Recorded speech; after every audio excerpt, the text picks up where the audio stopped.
अनोशो talk. Gita दर्शन अध्याय 14 number 10।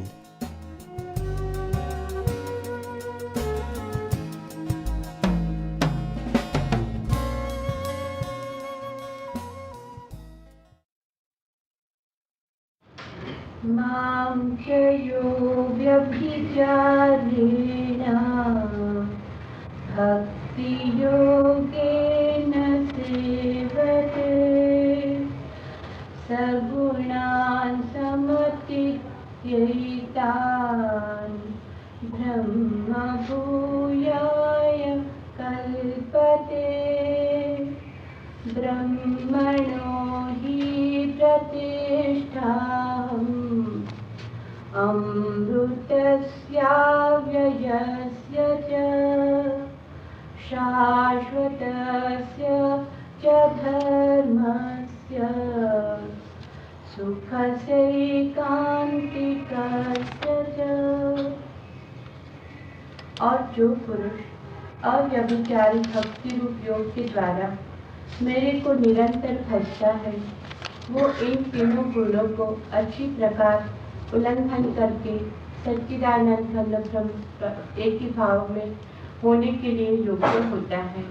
और ये अर्जुन, उस अविनाशी पर ब्रह्म का और अमृत का तथा नित्य धर्म का और अखंड एक रस आनंद का मैं ही आश्रय हूँ। ओम तत्सत इति श्रीमद्भगवद गीता उपनिषत्सु ब्रह्म विद्यायां योगशास्त्रे श्री कृष्ण अर्जुन संवादे गुणत्रय विभाग योगो नाम चतुर्दशो अध्याय समाप्त। पहले कुछ प्रश्न। पहला प्रश्न, ऐसा लगता है कि चेतना या बोध का विस्तार समस्त धर्म साधना का मूल है। तब क्या ज्ञान व भक्ति, योग व तंत्र, कर्म व अकर्म आदि अनेकानेक मार्गों से इसी बुनियादी तत्व की खोज की जाती है? और यदि इसी सुई को खोजना है तो उसके इर्द गिर्द सिद्धांतों का इतना भारी जंगल क्यों खड़ा किया जाता है?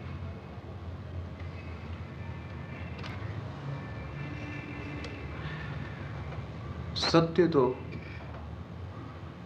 अत्यल्प है, अति छोटा है,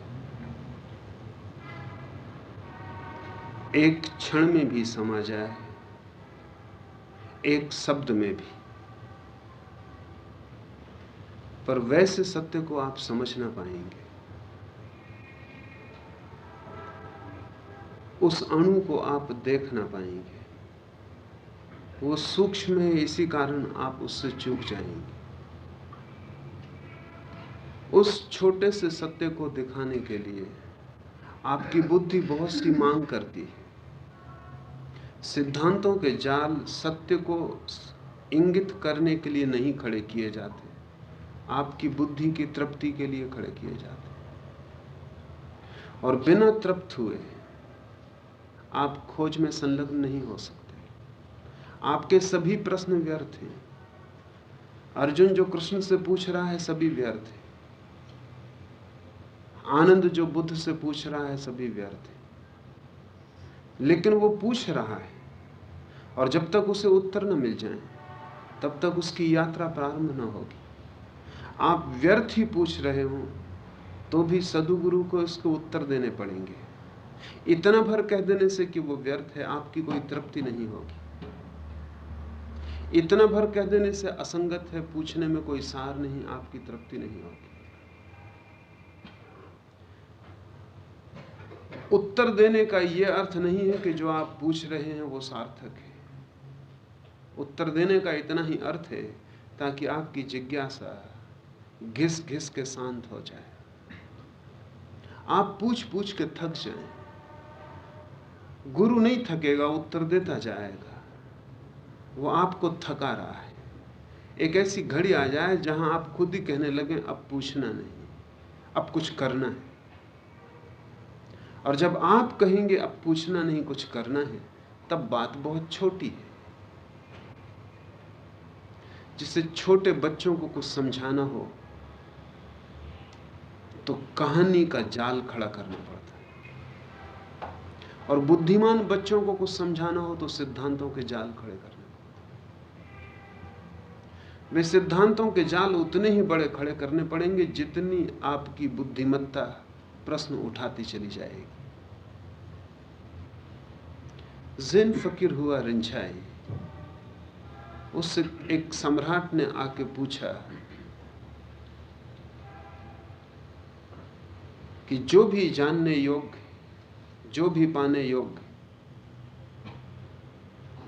आप एक शब्द में मुझे कह दें। रिंझाई ने कहा, जरूर कहूंगा। जो भी पूछने योग्य आप एक शब्द में मुझसे पूछ लें।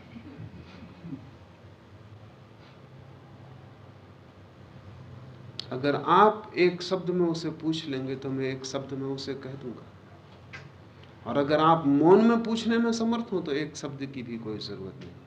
आप मौन में ही पूछ लें, मैं मौन में ही कह दूंगा। आप कितना लंबा करके पूछते हैं इस पर निर्भर करेगा कि गुरु कितना लंबा शब्दों का जाल खड़ा करे। आपका प्रश्न कितना ही छोटा लगता हो, बहुत बड़ा होता है। उसके सारे पहलू छू लेना जरूरी है। अगर उसका एक भी पहलू आपके भीतर अनछुआ रह जाए तो वो आपको कचोटता रहेगा, परेशान करता रहेगा। उसका मूल्य कुछ भी नहीं है, लेकिन आपको मूल्यवान लगता है। अर्जुन जो भी पूछ रहा है उसका कुछ भी मूल्य नहीं है, और कृष्ण सीधा ही कह सकते हैं कि व्यर्थ है ये प्रश्न, मत पूछ, जो मैं कहता हूं वो कर।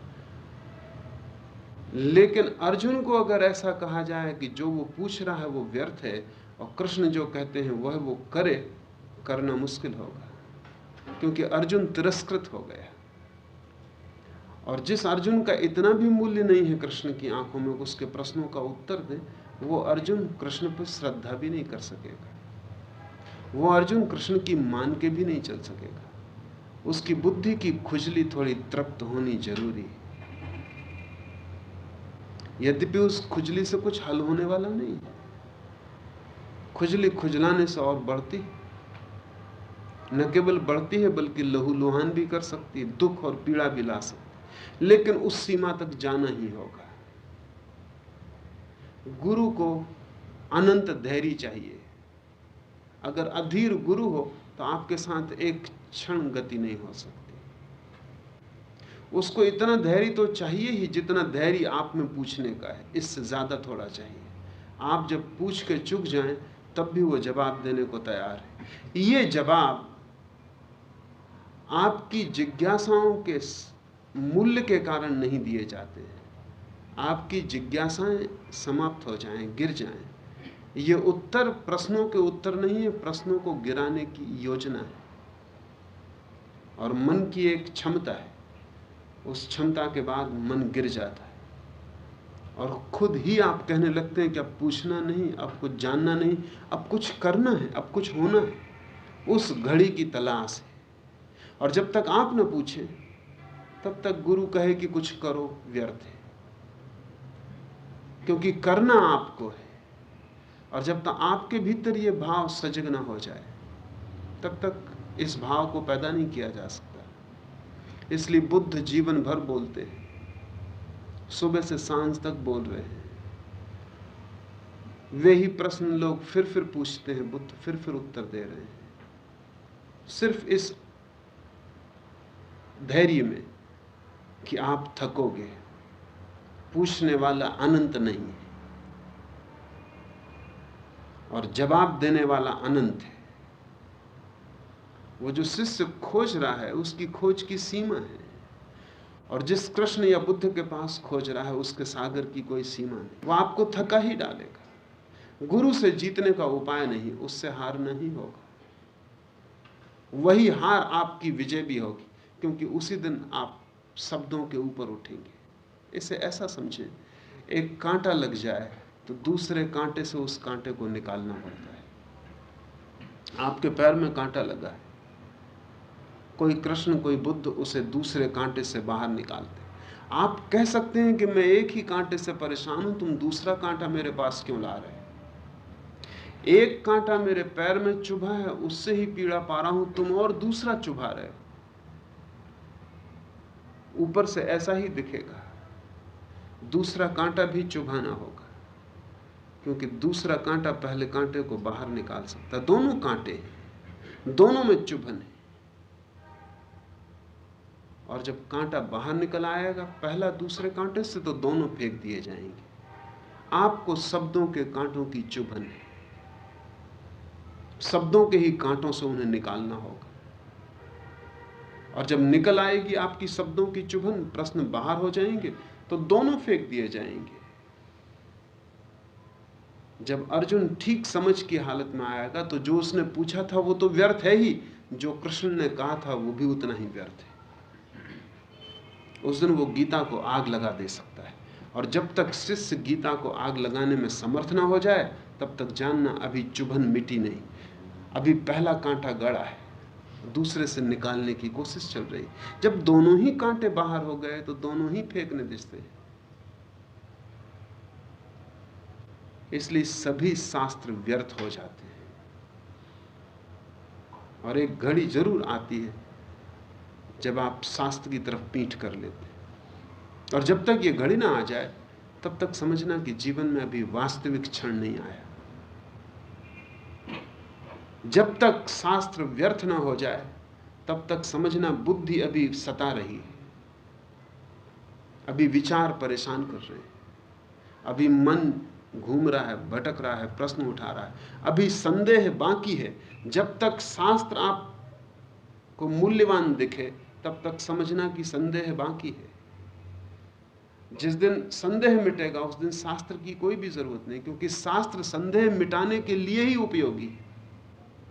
ऐसे ही जैसे एक बीमार आदमी है, दवा की बोतल लिए घूमता है, फिर जब वो स्वस्थ हो जाएगा तो बीमारी ही नहीं छूटेगी, दवा की बोतल भी छूट जाएगी।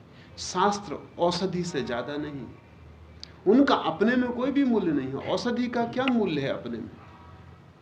अगर आप बीमार नहीं हैं तो औषधि का कोई भी मूल्य नहीं है, आप बीमार हैं तो बड़ा मूल्य है। शास्त्र का अपने में कोई मूल्य नहीं है। बीमार मन के लिए शास्त्र की औषधि सार्थक है। पर इस घड़ी को लाने के लिए भी दूसरे कांटे का उपयोग करना होगा। तो कृष्ण कुछ सत्य नहीं दे रहे हैं अर्जुन को, सत्य तो दिया नहीं जा सकता।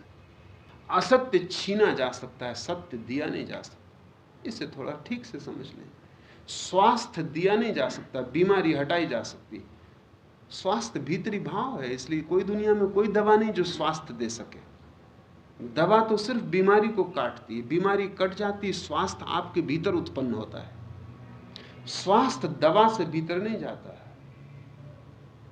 दवा तो बीमारी को काटती है। बीमारी भी एक जहर है और दवा भी एक जहर है, और जहर से जहर कट जाता है और आपके भीतर स्वस्थ होने की क्षमता तो छिपी है, बीमारी के हटते ही वो प्रकट होनी शुरू हो जाती है। सत्य आपके भीतर छिपा है। कोई कृष्ण, कोई बुद्ध सत्य नहीं दे सकते, कोई कभी किसी को सत्य नहीं दिया है। सिर्फ आपका असत्य काटा जा सकता है।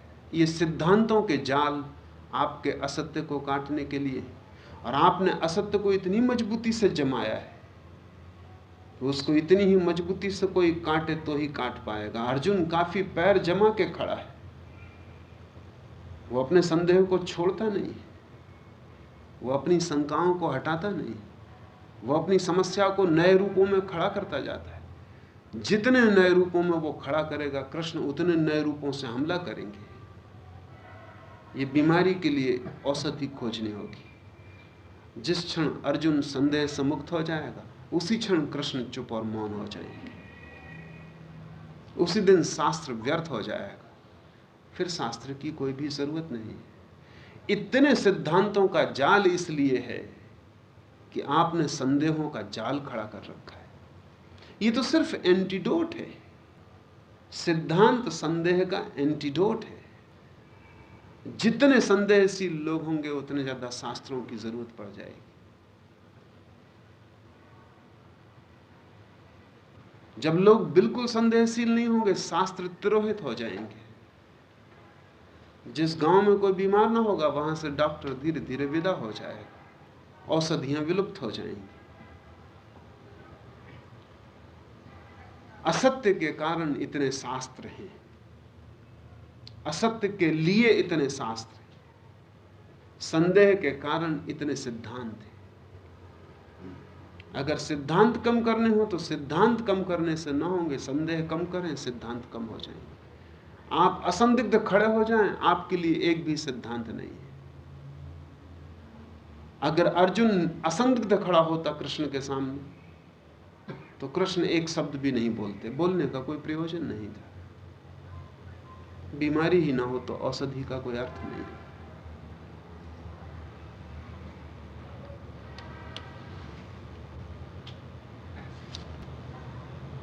दूसरा प्रश्न, कल आपने जो कहा उससे ऐसा प्रतीत होता है कि गुरु जो साधना करवाता है और शिष्य जो साधना करता है, उसकी मात्र उपादेयता करने की व्यर्थता को जान लेना है। क्या करने की व्यर्थता को जान लेना साधक के लिए अनिवार्य है? और क्या विभिन्न साधनाओं का अपने आप में मूल्य नहीं है? यही मूल्य है, इतना ही मूल्य है, इससे ज्यादा मूल्य नहीं है। समस्त प्रक्रियाओं का इतना ही मूल्य है कि आपको पता चल जाए कि करने से कुछ भी ना होगा। कर कर के आप थक जाएं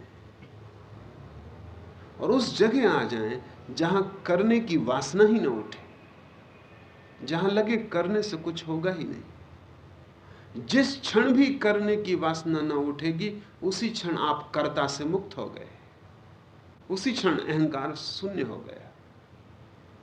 करने में सार्थकता दिखती है क्योंकि करने वाले में सार्थकता है। आप कुछ कर करके क्या सिद्ध कर रहे हैं कि मैं करने वाला हूं? आप अपने कर्ता को सिद्ध कर रहे हैं। कोई धन इकट्ठा करके सिद्ध कर रहा है कि मैं बड़ा करता हूं, कोई ज्ञान इकट्ठा करके सिद्ध कर रहा है कि मैं बड़ा करता हूं, कोई त्याग करके सिद्ध कर रहा है कि मैं बड़ा करता हूं। लेकिन सभी की मूल बात एक है कि मैं हूं। सब अपने अहंकार को सिद्ध कर रहे हैं, और अहंकार जब तक न मिटे तब तक परमात्मा से कोई संबंध नहीं। तो एक ही उपाय है कि आपका सब करना व्यर्थ हो जाए, आप सब जगह असफल हो जाएं, आपको कहीं भी सफलता न मिल पाए। जिस दिन आपकी असफलता पूर्ण होगी, कि जिस दिन आपको रंच मात्र भी आशा न रह जाएगी कि मैं सफल हो सकता हूं, उसी दिन आपका मैं गिरेगा, और मैं के गिरते ही परम सफलता मिल जाएगी। क्योंकि मैं के गिर जाने का अर्थ ही यह है, अब कुछ खोजने को न रहा, दीवार गिर गई, द्वार खुल गए। मुल्ला नसरुद्दीन अपने गांव में ज्योतिषी का काम भी करता था। बैठा था बाजार में अपनी दुकान खोलकर कि गांव का एक राजनेता जो कि चुनाव अभी अभी हार गया, वो वहां से निकला। तो नसरुद्दीन ने कहा कि ठहरो, अपना भविष्य नहीं जानना चाहते? उस राजनेता ने कहा छोड़ो भविष्य, अब मैं हार चुका, अब कोई भविष्य नहीं है, मैं आत्महत्या करने जा रहा हूं, मेरे लिए तुम्हारे ज्योतिष का कोई मूल्य नहीं। नसरुद्दीन ने कहा रुको, ये तो जान लो कि आत्महत्या में सफल होगे या नहीं। जब तक आप कुछ भी करने जा रहे हैं, आत्महत्या भी करने जा रहे हैं, तब तक भी कर्ता पीछे खड़ा है, तब तक आपको लग रहा है आप कुछ कर सकते हैं, तब तक आपका अहंकार जागा हुआ है। फ्रांस के एक बहुत बड़े विचारक अल्बेर कामू ने एक कीमती वक्तव्य दिया है, और वो वक्तव्य यह है कि आदमी चाहे कुछ और न कर सकता हो, चाहे सभी जगह आदमी असफल असमर्थ मालूम पड़ता हो, लेकिन आत्मघात एक ऐसी बात है जिससे सिद्ध हो जाता है कि हम भी हैं। ध्यान रहे, जो लोग आत्मघात करते हैं अक्सर अहंकारी लोग होते हैं, जो जीवन में सफल नहीं हो सके। लेकिन जो स्वीकार नहीं कर सकते हैं कि हम कुछ भी नहीं है, वो आत्मघात करके अपने को बता देते हैं कि कुछ तो मैं कर ही सकता हूं, इतना तो कर ही सकता हूं कि अपने को समाप्त कर लूं। दोस्तोवस्की का प्रसिद्ध उपन्यास है ब्रदर्स कर्मज़ोव। उसमें एक पात्र कहता है आकाश की तरफ हाथ उठा के, हे परमात्मा, अगर तू कहीं भी है और मुझे मिल जाए तो मैं सिर्फ एक काम करना चाहता हूं, मैं तुझे वो टिकट वापस करना चाहता हूं जो तूने मुझे संसार में भेजने के लिए दी, और तुझसे कह देना चाहता हूं ये संसार बेकार है। आत्महत्या करने वाला यही कर रहा है, वो ये कह रहा है परमात्मा से कि संभालो अपना ये संसार, इतना करने को तो कम से कम मैं स्वतंत्र हूं, इसमें तुम मुझे न रोक सकोगे। इसलिए आत्मघात अक्सर अहंकार की आखिरी परिणति है। विनम्र मनुष्य कभी आत्मघात नहीं कर सकता, और निरअहंकारी तो सोच भी नहीं सकता, क्योंकि निरअहंकारी का मतलब ही यह है कि मेरे हाथ में कुछ भी नहीं है, जीवन भी मेरे हाथ में नहीं, मृत्यु भी मेरे हाथ में नहीं। मैं इस विराट की लीला में सिर्फ एक अंग हूं, उस अंग की कोई अपनी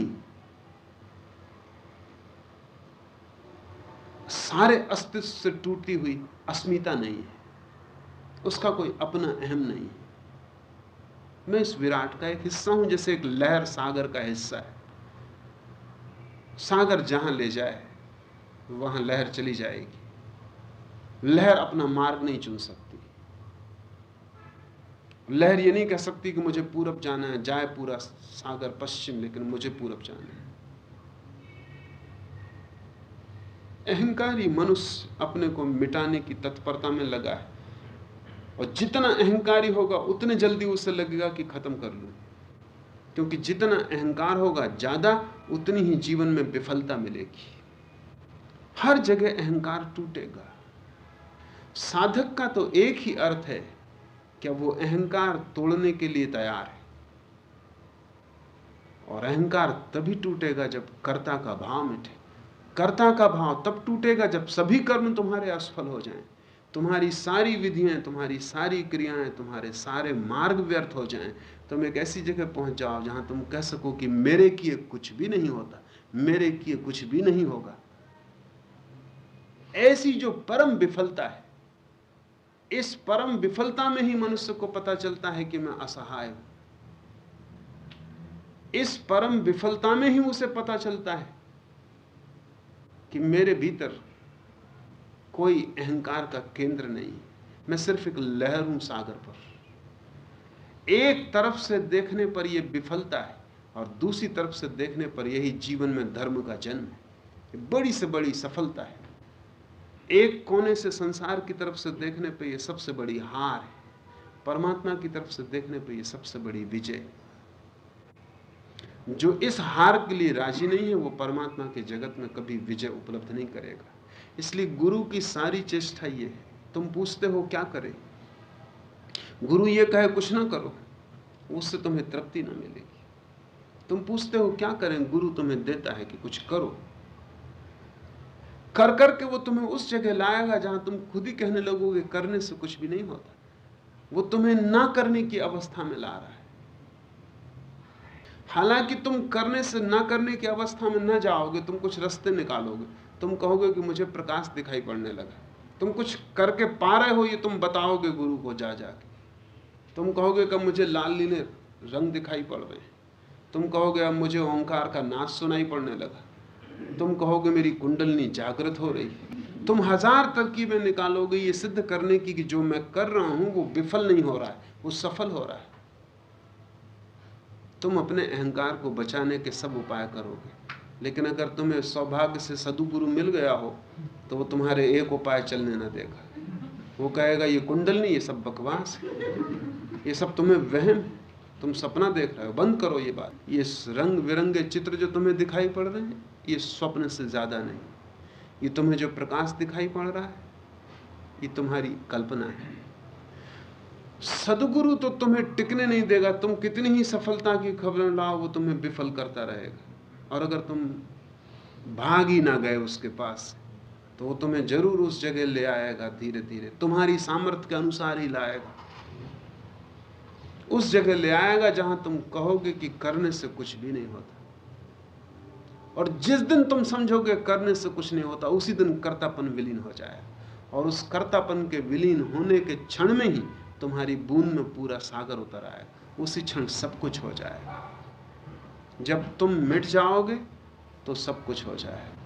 जब तक तुम हो तब तक कुछ भी ना होगा। और तुम्हारी पूरी कोशिश ये है कि तुम बने रहो, तो तुम न मालूम क्या क्या व्यर्थ की बातें खोज लाते हो कि ये उपलब्धि हो रही, और इस वजह से तुम्हें व्यर्थ के गुरु भी मिल जाते। 100 गुरुओं में कभी कोई एक सदगुरु होगा। 99 जो गुरु हैं वो तुमने पैदा किए, वो तुम्हारी तृप्ति के लिए, तुम्हारी सांत्वना के लिए। तुम कहते हो कुंडलनी जग रही, वो कहते हैं बिल्कुल जग रही। तुम कहते हो रंग बिरंगे सपने दिखाई पड़ रहे हैं, वो कहते हैं ये सपने नहीं। ये बड़ी कीमती बात है, इनका बड़ा मूल्य है। तुम बड़ी ऊंचाई पे पहुंच रहे हो, सिद्धावस्था तुम्हारी बिल्कुल करीब। तुम्हारी मूढ़ता के कारण, तुम्हारे अहंकार के कारण गुरुओं का इतना बड़ा जाल चलता है। लेकिन सदगुरु तुम्हें कभी भी सफल नहीं होने देगा। इसी तरह ख्याल रखें, सदगुरु तुम्हें सफल नहीं होने देगा। तुम कितने ही उपाय करो, वो तरकीबें निकालेगा, तुम्हारी टांग खींच के तुम्हें वापस गिरा देगा। वो तुम्हें उस जगह ला रहा है जहां तुम बिल्कुल ही साफ तुम्हें हो जाए कि तुम्हारे किए कुछ भी नहीं हो सकता। इसलिए गुरु की बड़ी कठिनाई है, क्योंकि तुम चाहते हो कुछ हो जाए,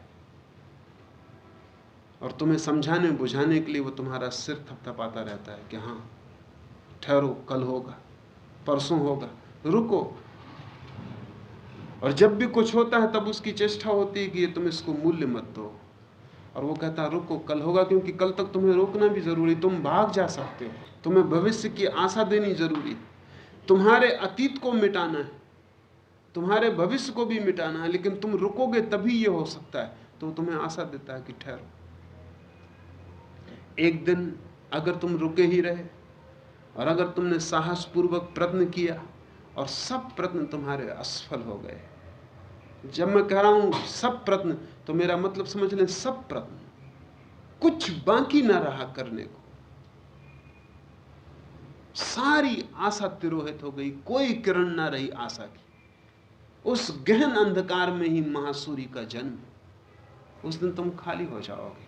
उस दिन तुम कहोगे अब कुछ करने को भी नहीं बचा, अब वासना को दौड़ाने के लिए कोई मार्ग नहीं, अब कोई भविष्य नहीं, और अब अहंकार को संभालने के लिए कोई उपाय नहीं। सब वैसाखियां गिर गई, अब तुम बच नहीं सकते। इस घड़ी में ही गुरु के सहारे की जरूरत हो जाती, क्योंकि इस घड़ी में तुम भाग जा सकते हो। और यही क्षण था जब खजाना मिलने के करीब था। इस वक्त भी वो तुम्हें कहेगा कि ठहरो, कुछ मत करो, रुको, सब होगा। उसका आश्वासन तुम्हारे धैर्य को बढ़ाने के लिए होगा। सब तुम्हारे भीतर। कोई गुरु कुछ भी नहीं करता है, और जो गुरु करता है समझना कि वो गुरु नहीं, क्योंकि सत्य को दिया नहीं जा सकता, सत्य को खींच के पैदा नहीं किया जा सकता। सिर्फ तुम्हारी व्यर्थ दौड़ धूप को मिटाना है। तुम वहीं खड़े हो जहां सत्य है, लेकिन तुम्हें खड़े होने की आदत नहीं। तुम भाग रहे हो, तुम दौड़ रहे हो। तुम्हारी दौड़ गिरानी, कर्म तुम्हारी दौड़ है, और तुम्हें सदा आसानी है। एक कर्म छोड़ के तुम दूसरा पकड़ सकते हो। तुम एक गुरु को छोड़ के दूसरा पकड़ लोगे। कोई तुम्हारे चक्र जगाएगा, कोई तुम्हारी कुंडलनी को सहारा देगा,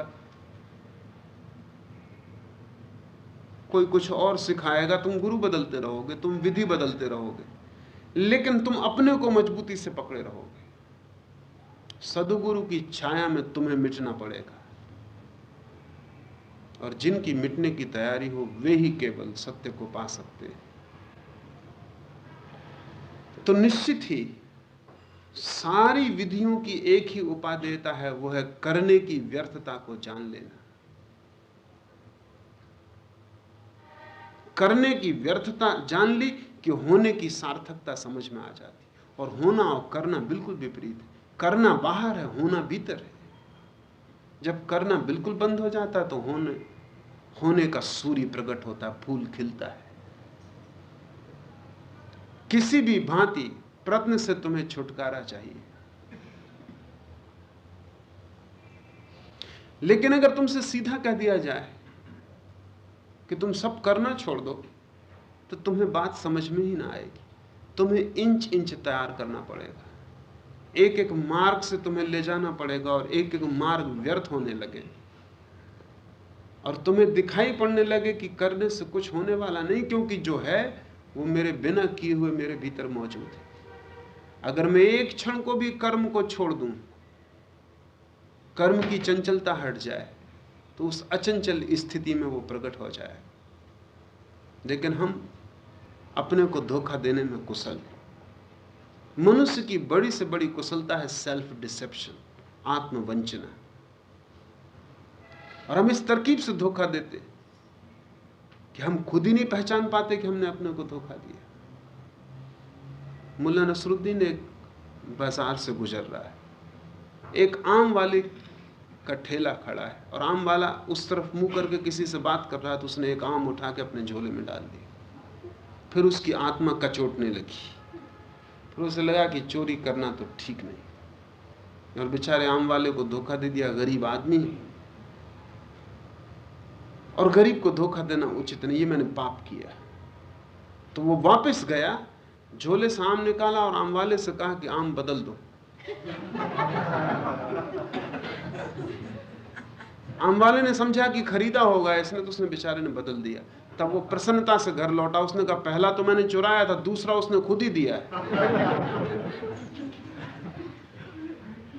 अब आत्मा में कोई कांटा नहीं चुभ रहा, वो बिल्कुल प्रसन्न घर जा रहा है, क्योंकि दूसरा उसने खुद दिया, अब कोई सवाल ही नहीं। करीब करीब आप यही कर रहे हैं। जरा सा हेर फेर कर लेते और सोचते हैं सब हल हो गया। ऐसे हल नहीं होगा, ये धोखा चल नहीं सकता। आपको समझना ही होगा कि मूल समस्या क्या है।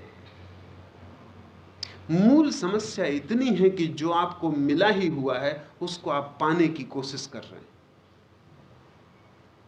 जैसे एक मछली सागर में सागर को खोजने की कोशिश कर रही हो।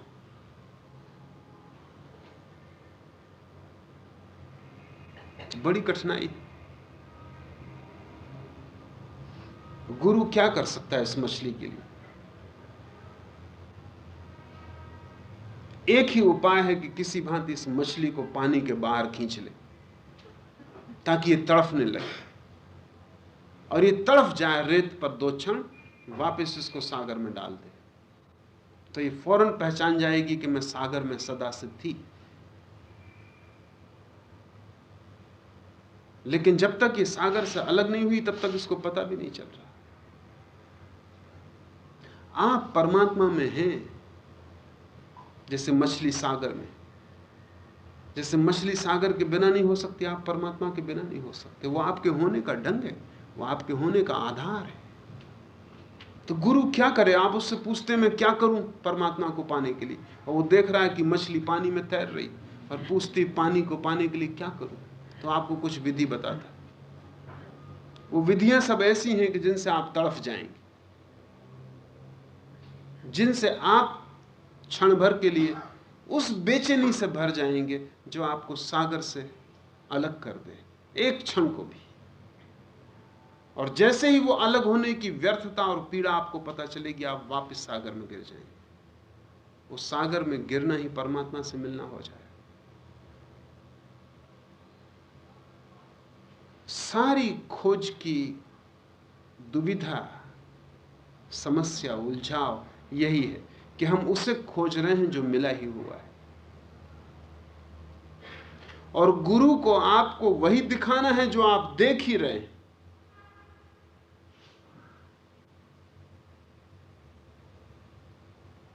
क्या किया जाए?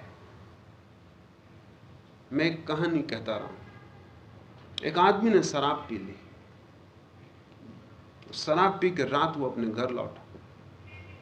आदतवश घर आने के लिए कोई होश की जरूरत तो किसी को भी नहीं होती। अपना घर तो आदमी यंत्र की तरह चला आता है, कब मुड़ना है बाएं, कब दाएं, किस गली से जाना है, कहाँ से आना। अपने घर आने के लिए कोई होश की जरूरत किसी को भी नहीं होती। आप भी बेहोश ही अपने घर आते। साइकिल का हैंडल मुड़ जाता है, गाड़ी का व्हील मुड़ जाता है, पैर घूम जाते हैं, आप अपने घर आ जाते। वो बेहोश तो था, अपने घर पहुंच गया, लेकिन घर के सामने जाकर उसको ख्याल आया कि ये मेरा घर है या नहीं। आंखों में धुंध थी, भीतर नशा था, कुछ ठीक साफ समझ नहीं, चीजें घूमती मालूम पड़ रही थी। तो बैठ गया अपनी सीढ़ियों पर और आसपास से गुजरने वाले लोगों से पूछने लगा कि कोई मुझे मेरे घर का पता बता दो। कोई हंसा, किसी ने कहा, अरे मूर्ख, तू अपने घर के सामने बैठा, तू अपने घर की सीढ़ी पर ही बैठा हुआ। उसने कहा, तुमने मुझे इतना ना समझा हुआ, अपने घर की सीढ़ी पर बैठ के मैं तुमसे पूछूंगा। जिसने भी उसे बताने की कोशिश की कि तू अपने घर की सीढ़ी पे बैठा, उसने समझा कि वो उसे धोखा देने की कोशिश कर रहा है। अगर मैं अपने घर की सीढ़ी पे बैठा हूं तो मैं पूछूंगा क्यों? भीड़ इकट्ठी हो गई। उसकी माँ, बूढ़ी माँ शोरगुल सुन के मकान के बाहर आई आधी रात। देखा उसका बेटा रो रहा है, भीड़ खड़ी है, वो पूछ रहा है मेरा घर कहाँ। तो उसकी माँ ने उसके सिर पे हाथ रखा और कहा, बेटा तू पागल हो गया, तेरा घर है। उसने उसको देखा, वो पहचाना तो नहीं, देखा कोई स्त्री खड़ी, उसने पैर पकड़ ली और कहा, माई तू कृपा करो, मुझे मेरे घर का पता बता। तभी पड़ोस का एक आदमी जो खुद भी नशे में था, वो अपनी बैलगाड़ी जोत के आ गया। उसने कहा कि बैठ, तू मानता नहीं तो मैं तुझे पहुंचा दूंगा। उसकी माँ रोती, वो कहती इसकी बैलगाड़ी मत बैठना, नहीं तो न मालूम तुझे कहां ले जाए, तू घर पर है ही, अगर तू कहीं भी गया तो दूर निकल जाएगा। तो करीब करीब हालत हमारी ऐसी। अगर कोई कहे कि जिसको आप खोज रहे हैं वो आपके भीतर है, तो आप कहते हैं तो क्या मैं इतना मूल हूं कि मुझे पता नहीं? तो आपके लिए बैलगाड़ी जोतनी पड़ती, उसमें आपको बिठाना पड़ता है कि चलिए विराजी, आपको पहुंचा देंगे आपके घर तक। इसमें जो गुरु है वो तुम्हें बैलगाड़ी पे बिठा बिठा के थकाएगा और घुमा फिरा के उसी जगह ले आएगा जहां से बैलगाड़ी की यात्रा शुरू हुई थी। लेकिन इस बीच बैलगाड़ी में तुम्हें इतने दचके देगा कि तुम्हारा होश आ जाए, तुम्हारी बेहोशी टूट जाए, नींद टूट जाए। तुम्हारी मंजिल दूर नहीं है, तुम्हारा होश कायम नहीं है। जो पाना है वो तो यहां है, लेकिन जिसे पाना है वो बेहोश है। और उससे सीधा ये कह देना कि तुम वहीं खड़े हो जहां पाना है, वो तुम्हारी मानेगा नहीं। अगर उसको यही समझ में आ जाता तो तुमसे पूछता ही नहीं। शिष्य गुरु के पास इसलिए आ रहा है कि वो जानता है कि जहां वो है वहां कुछ भी नहीं है, और जहां सब कुछ है वो बहुत दूर है, मंजिल बड़ी कठिन है, वहां पहुंचने की यात्रा किसी से पूछना पड़ेगा, कोई गाइड चाहिए। इसलिए तुम्हारे पास आया है। और अगर तुम उससे सीधा सीधा कह दो यहां आने का कोई सवाल नहीं, क्योंकि तुम वहां हो ही, मंजिल में ही तुम रह रहे हो, तब वो कोई दूसरा गुरु खोजेगा जो उसे ले जाए। तो सदगुरु को तुम्हारी नासमझी के साथ योजना बनानी पड़ती। वो बैलगाड़ी जोतता था कि तुम्हें भरोसा आ जाए कि ठीक, वो तुम्हें बिठाता है, वो गाड़ी चलाता है, तुम्हें काफी चक्कर लगाता है, और उसी जगह तुम्हें ले आना है जहां तुम थे, जहां से तुम्हें यात्रा पर शुरू किया गया था। समस्त गुरुओं का एक ही उपाय है कि तुम्हें कर्म की व्यर्थता, विधि की व्यर्थता बोध में आ जाए। प्रत्न व्यर्थ है, निष्प्रत्न उसकी उपलब्धि, पर यह आने के लिए काफी भटकना जरूरी है। और अपने ही घर को पहचानने के लिए न मालूम कितने घरों, कितने द्वारों की तलाश करनी पड़ती। जहां तुम हो वहां आने के लिए तुम्हें करीब करीब पूरा संसार का चक्कर लगा लेना होगा।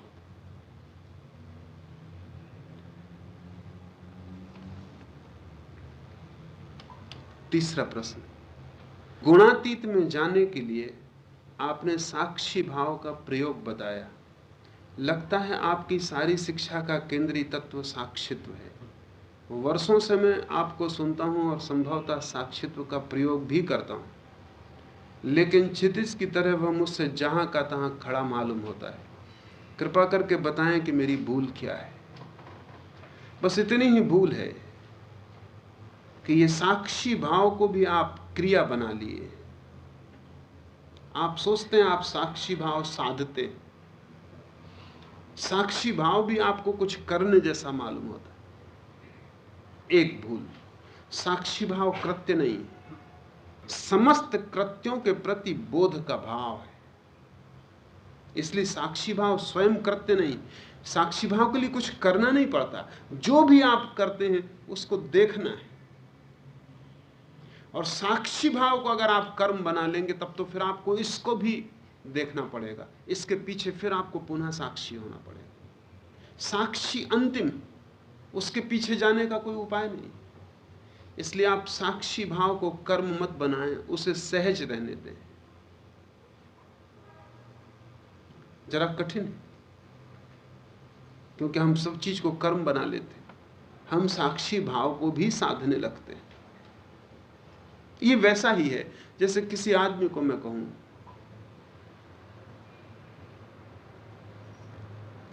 कि नींद को लाने के लिए कुछ करना नहीं पड़ता है। उसको नींद नहीं आती, वो मुझसे पूछेगा यही तो मेरी समस्या है कि मुझे नींद नहीं आती। मैं पूछता हूं कि क्या करूं कि नींद आ जाए, और आप कहते हैं नींद लाने के लिए कुछ करना नहीं पड़ता। तो इसका मतलब हुआ कि मुझे नींद कभी आएगी नहीं, मुझे आती नहीं। वो कोई विधि मांगता है, वो कहता है मैं कुछ करूं जिससे नींद आ जाए। तो आप उसे बता सकते हैं कि तू 1 से ले तक 100 तक गिनती कर, फिर 100 से उल्टा लौट, 99, 98, 97, 1 तक आ, फिर 1 से जा। मगर उसके खतरा यह है कि जब तक आप गिनती पढ़ते रहेंगे तब तक तो नींद आ ही नहीं सकती, क्योंकि कोई भी कर्म नींद में बाधा डालेगा। कोई भी कर्म विश्राम में बाधा डालेगा। आप कुछ भी करें, जब तक आप कर रहे हैं तब तक नींद नहीं आएगी। करना तो बंद होना चाहिए, तभी नींद आएगी। नींद नहीं आती उसका मतलब ही इतना है कि आपके मन में करना जारी रहता है। इतना ही हो सकता है कि 1 से 100 तक गिनती, 100 से फिर वापस 1 तक गिनती, फिर 1 से 100 तक गिनती आपको उबा दे, थका दे, और आप कर करके उब जाएं, थक जाएं, और उस थकान की वजह से संख्या पढ़ना भूल जाएं, और उस भूले क्षण में नींद आ जाए। ये हो सकता है।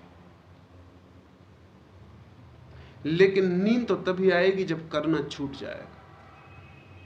जब तक करना जारी रहेगा तब तक नींद नहीं आएगी। करने में और नींद में विपरीतता है।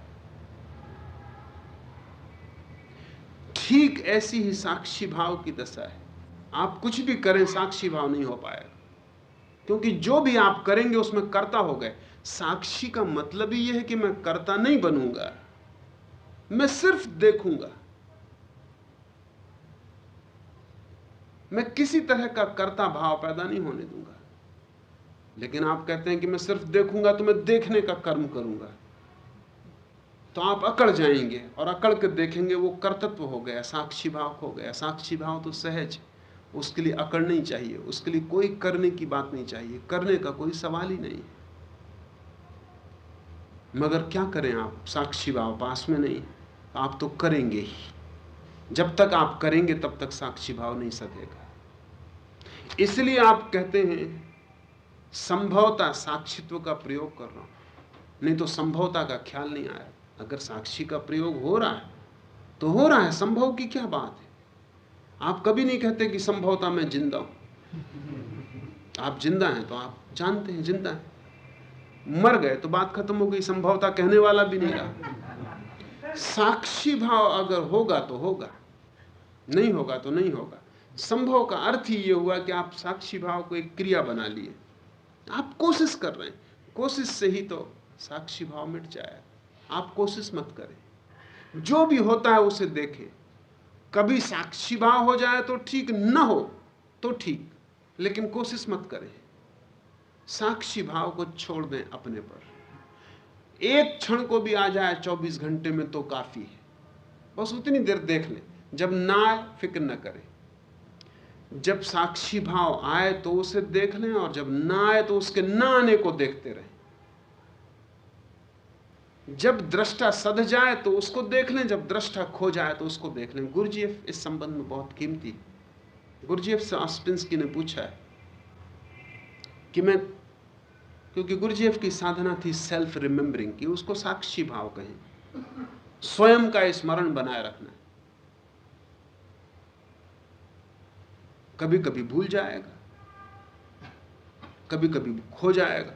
तो ऑस्पिंस्की गुरजीएफ से पूछ रहा उसका शिष्य कि कभी कभी जब खो जाए तब मैं क्या करूं? कभी तो ध्यान सधता है और कभी बेध्यान हो जाता हूं। तो गुरजीएफ कहता है जब ध्यान सधे तो जानो कि ध्यान सधा, और जब बेध्यान हो जाओ तो जानो कि अब बेध्यान है। लेकिन इसमें कुछ कलह खड़ी मत करो। Be attentive of your in attention. वो जब बेध्यान हो जाए तब उसका भी ध्यान रखो। जब होश रहे तो ठीक, होश के प्रति होश रखो, और जब बेहोशी आ जाए तो ठीक, बेहोशी के प्रति होश रखो। बड़े मजे की बात है, क्योंकि जब आप बेहोशी के प्रति होश रखेंगे तो बेहोशी टिक नहीं सकती। सहज होश को रखो, उठते बैठते चलते सोते, जो भी हो रहा हो। कभी कभी सपना मन को पकड़ लेगा तो पकड़ लेने दो, कभी कभी भूल जाएंगे तो भूल जाओ। इससे अड़चन खड़ी मत करो, इससे तनाव मत बनाओ। साक्षी भाव के सहज सूत्र को स्फुरित होने दो। धीरे धीरे एक एक दो दो क्षण करके वो झरना फूटेगा, और अगर सहज रहे तो वो झरना बंद नहीं होगा, बड़ा होता जाएगा। और अगर झपट्टा मार के उसको पकड़ा तो वो जो दो बूंद आ रही थी वे भी बंद हो जाएंगी।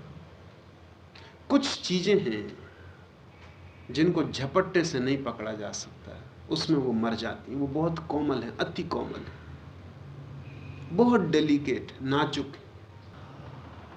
उनको पत्थर की तरह हाथ में नहीं लिया जा सकता, लेकिन हमारी आदत हर चीज को पत्थर की तरह हाथ में लेने की। इसलिए जब फूल पे भी हमारा हाथ पड़ता है तो हम पत्थर की तरह ही हाथ में ले लेते हैं, उसमें ही फूल मर जाता है। और साक्षी भाव सबसे नाजुक फूल है। उससे ज्यादा नाजुक इस जगत में कोई भी चीज नहीं, उस सर्वाधिक नाजुक है, उससे ज्यादा कोमल फिर कुछ भी नहीं। इसलिए उसको आप झपट्टा मार के नहीं पकड़ सकते, उसको आपको सहजता से आनंद देना होगा, आपको चुपचाप प्रतीक्षा करनी होगी। और अगर वो ना आए, जैसा पूछा है कि अभी भी दूर खड़ा मालूम पड़ता है, तो कृपा करके बताएं कि मेरी भूल क्या। उसे दूर खड़ा रहने दें और देखते रहें, उसको पास लाने की फिक्र मत करें, सिर्फ देखने की फिक्र करें कि वो दूर खड़ा है, देखते रहें। उसको पास लाने की कोशिश में कर्ता भाव आ जाएगा और साक्षी भाव खो जाएगा, क्योंकि आप कर्म की फिर जिज्ञासा करने लगे। अनंत जीवन तक भी वो खड़ा रहे साक्षी भाव क्षितिज की तरह, और आपको न मिले तो भी जल्दी मत करें। और जिस दिन आप अपनी जगह खड़े रहेंगे और वो अपनी जगह खड़ा रहेगा और कोई भागदौड़ नहीं होगी, अचानक आप पाएंगे कि वो आपके भीतर खड़ा है, दूरी मिट गई। लेकिन दूरी मिटाई नहीं जा सकती, आप दौड़ के नहीं मिटा सकेंगे, क्योंकि दौड़ने का मतलब है कर्ता आ गया। ये कर्ता और साक्षी शब्दों का फासला ठीक से समझ लें। जब भी आप कुछ करने लगे तो कर्ता आ गया, और जो भी हो रहा है उसे आप देखते रहे तो साक्षी रहा। जो भी हो रहा है होने दें। ऐसा समझें कि जैसे किसी और को हो रहा है, आप जैसे किसी नाटक को देख रहे हैं, किसी और पे कहानी बीत रही।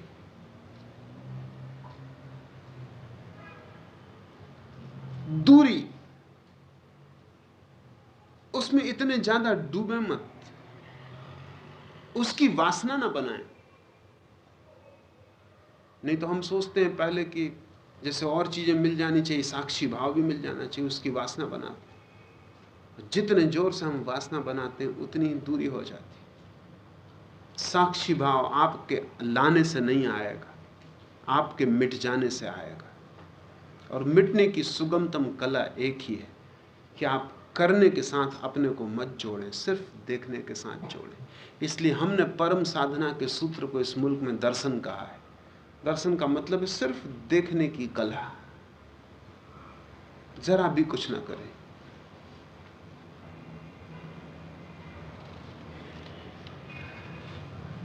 अंतिम प्रश्न, काम वासना के पार जाने के लिए अविवाहित रहने की सहज इच्छा रखने वाला साधक साक्षी भाव को साधे या वासना में उतरकर उसकी व्यर्थता या सार्थकता को जान ले। अविवाहित रहने की सहज इच्छा क्या इस तथ्य को इंगित नहीं करती कि किसी की व्यर्थता को उसने अपने पिछले जन्मों की यात्रा में बहुत दूर तक जान लिया है? क्या साक्षी भाव बिना उसकी पूर्ण व्यर्थता जाने नहीं साधा जा सकता? पहली बात, अविवाहित होने की सहज इच्छा और अकाम एक ही बात नहीं है। अगर वासना ही न उठती हो तब तो कोई सवाल नहीं, तब तो यह सवाल भी नहीं उठेगा। वासना ही ना उठती हो तो यह सवाल ही कहां उठता है? अविवाहित रहने की इच्छा और वासना का न उठना अलग बातें हैं। अविवाहित तो बहुत से लोग रहना चाहते हैं, वस्तुतः तो जो ठीक वासना से भरे हैं वो विवाह से बचना चाहेंगे, क्योंकि विवाह उपद्रव है वासना से भरे आदमी के लिए। विवाह का मतलब है एक स्त्री एक पुरुष से बंध गए, और वासना बंधना नहीं चाहती, वासना उन्मुक्त रहना चाहती। तो विवाह न करने की इच्छा जरूरी नहीं है कि ब्रह्मचर्य की इच्छा हो। विवाह न करने की इच्छा बहुत गहरे में अब्रह्मचर्य की इच्छा भी हो सकती है। फिर विवाह न करने की इच्छा के पीछे हजार कारण होते हैं। विवाह एक जिम्मेवारी, एक उत्तरदायित्व सभी लोग उठाना भी नहीं चाहते। बहुत चालाक हैं वो, बिल्कुल नहीं उठाना चाहेंगे। कौन उस झंझट में पड़े?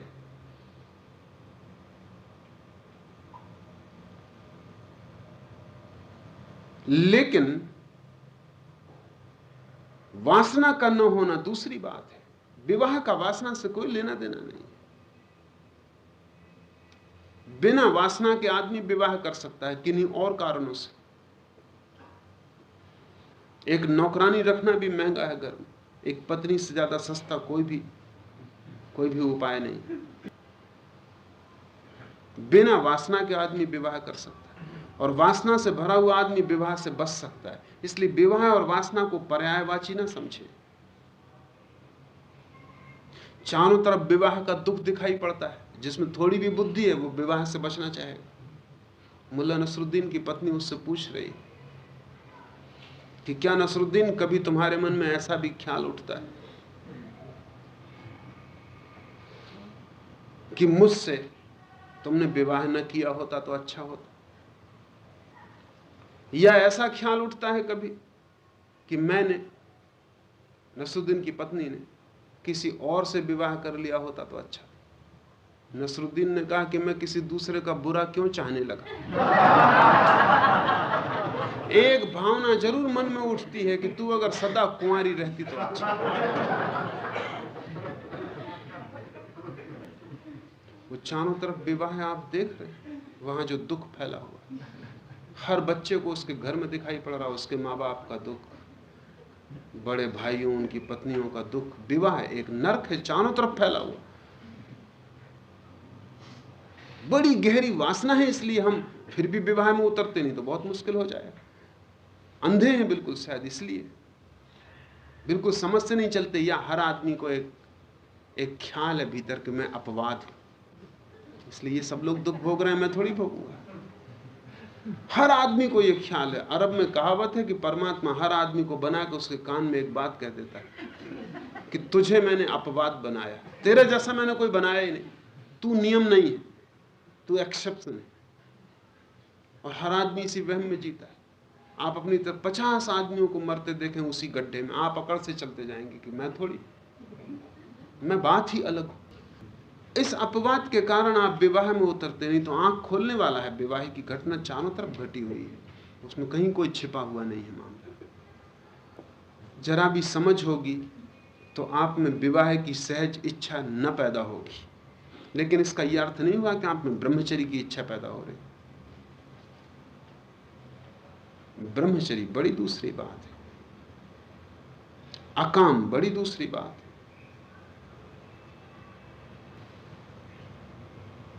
ये जो अकाम है, अगर वो सहज है तो ये प्रश्न ही नहीं उठेगा, फिर कहीं जाने का कोई सवाल नहीं है, किसी अनुभव में उतरने की जरूरत नहीं।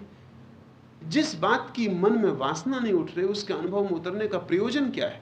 और अनुभव में उतरूं या ना उतरूं ये भी ख्याल क्यों उठेगा? साफ है कि वासना भीतर मौजूद है, विवाह की जिम्मेवारी लेने का मन नहीं।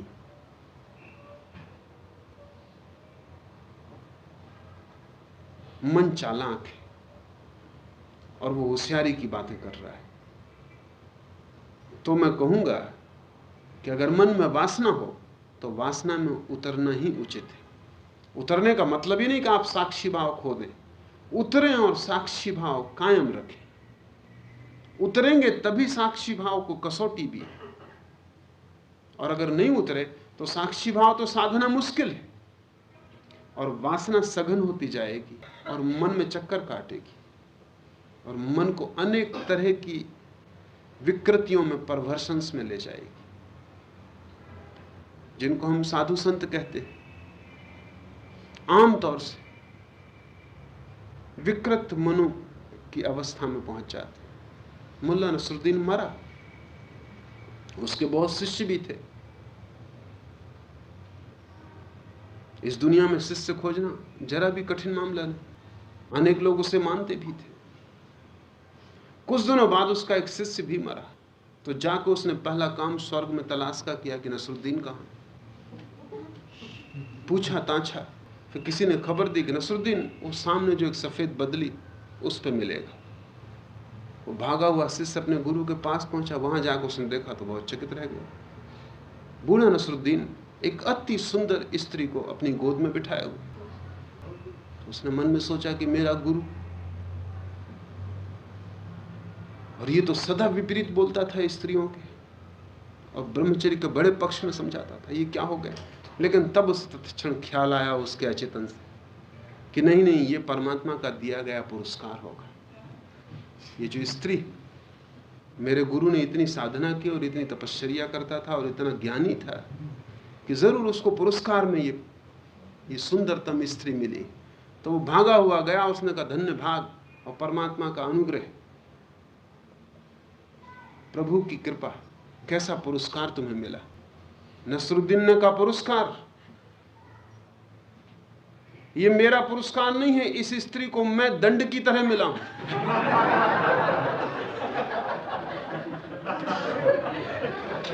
She is not my prize, I am her punishment.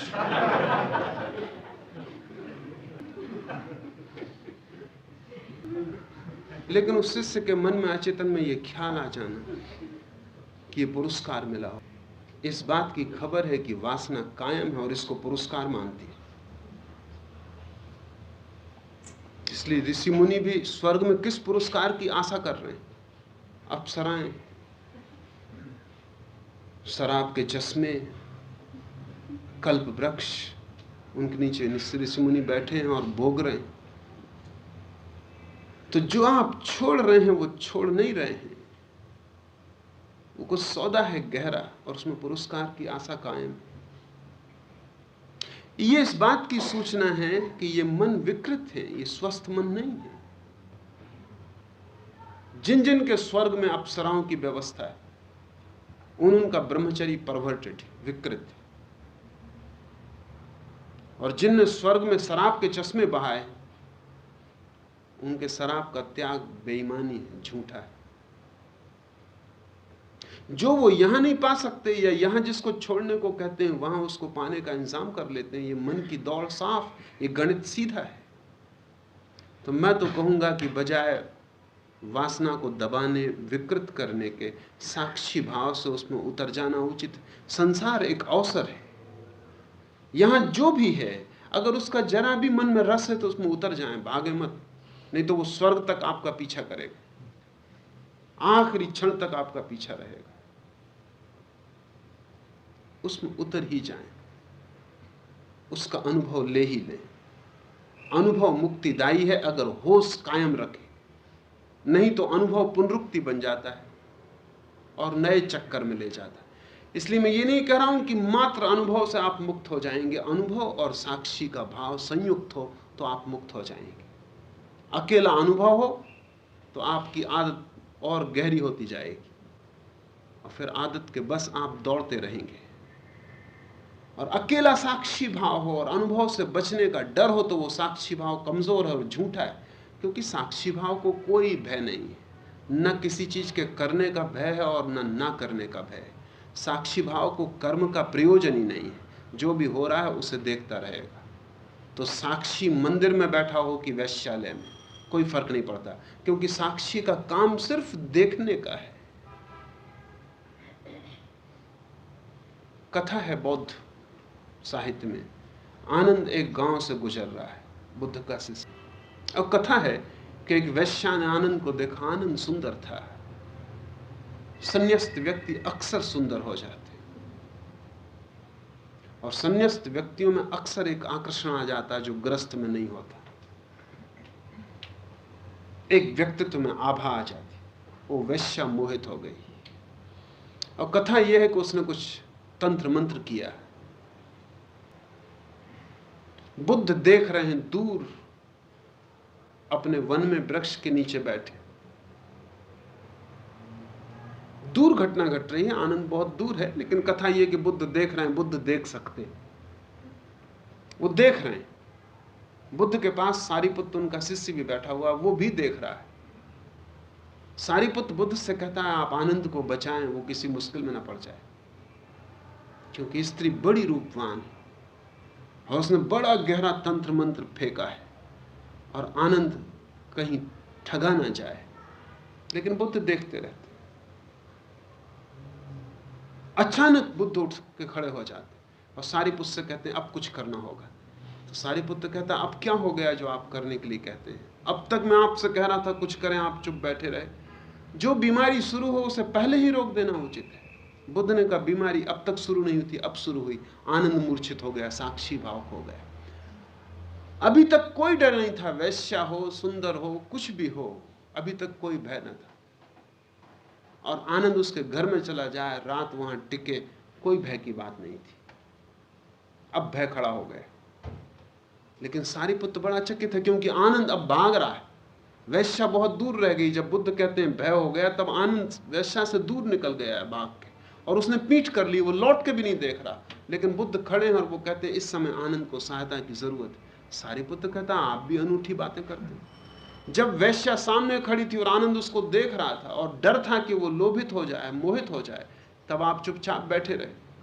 और अब जबकि आनंद भाग रहा है और वैश्या दूर रह गई और उसके मंत्र तंत्र पीछे पड़े रह गए और उसके प्रभाव का क्षेत्र पार कर गया आनंद, और आनंद लौट के भी नहीं देख रहा, तो अब आपके खड़े होने की क्या जरूरत? बुद्ध ने कहा वो भाग ही इसलिए रहा कि साक्षी भाव खो गया, अब वो कर्ता भाव में आ गया है और कर्ता की वजह से डरा हुआ है। और अब वो डर रहा है। जब तक साक्षी था तब तक खड़ा था, डर की कोई कारण भी न थे। अब उसको सहायता की जरूरत है। एक ही बात करने जैसी है कि आपके भीतर साक्षी भाव बना रहे। फिर आप कुछ भी करें, विवाह करें ना करें, कुछ भी करें, साक्षी भाव आपके अनुभव में जुड़ा रहे, तो आप आज नहीं कल अपनी मुक्ति की सीढ़ियां पूरी कर लेंगे। लेकिन ध्यान रहे, अधूरे और कच्चे अनुभवों को रोकने का परिणाम विषाक्त होता है। भागे मत, डरे मत, साक्षी को ही संभालें। मेरा सारा जोर इस बात पर है कि आप जागें बजाय भागने के। भाग के कहां जाएंगे? विवाह न करेंगे, यह हो सकता है, लेकिन कितने लोग विवाह न करने से कुछ कहीं पहुंच नहीं जाते। विवाह न करने का परिणाम चित्त में और वासनाओं का जाल होता है। अगर एक विवाहित और अविवाहित आदमी को जांच की जाए बैठ के, तो अविवाहित आदमी के मन में ज्यादा वासना मिलेगी, स्वाभाविक है। जैसे एक भूखे आदमी को और भोजन की आदमी की जांच की जाए, तो भूखे आदमी के मन में भोजन का ज्यादा ख्याल मिलेगा। जिसका पेट भरा है उसके मन में भोजन का ख्याल क्यों होगा?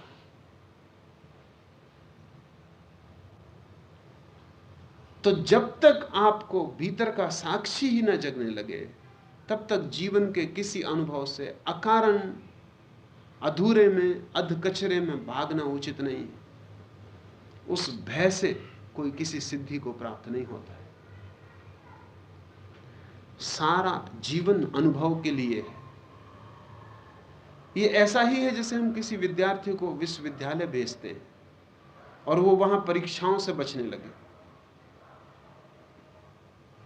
ये संसार परीक्षालय है।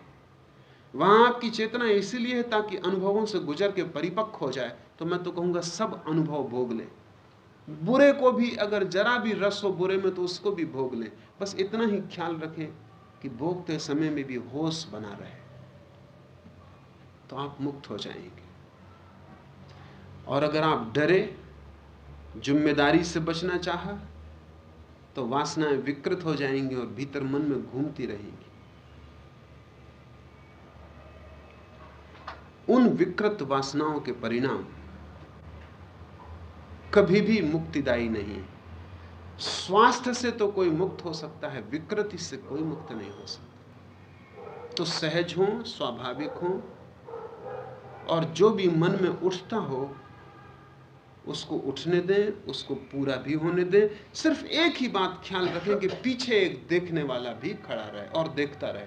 आपकी पूरी जिंदगी एक नाटक हो जाए और आप उसको देखते रहें।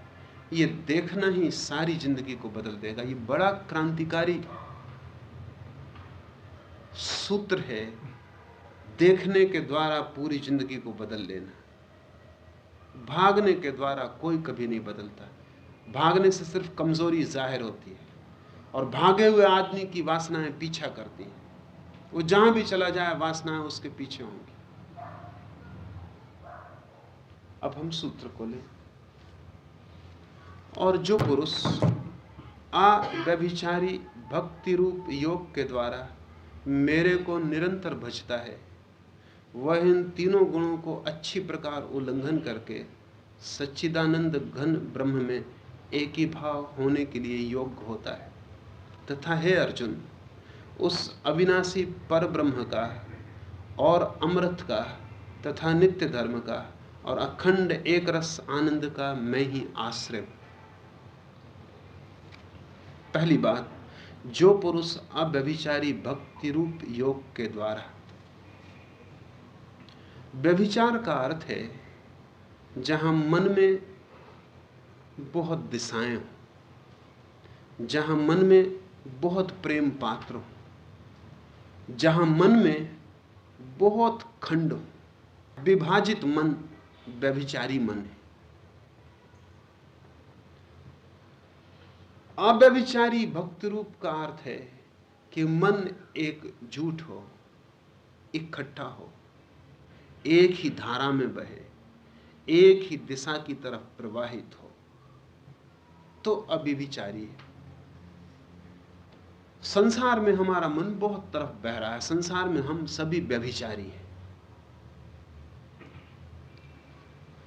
मन का एक हिस्सा धन के लिए दौड़ रहा है, मन का दूसरा हिस्सा पद के लिए दौड़ रहा है, मन का तीसरा हिस्सा यश के लिए दौड़ रहा है, मन का चौथा हिस्सा धर्म के लिए दौड़ रहा है, पांचवा हिस्सा कुछ और, छठवां कुछ और।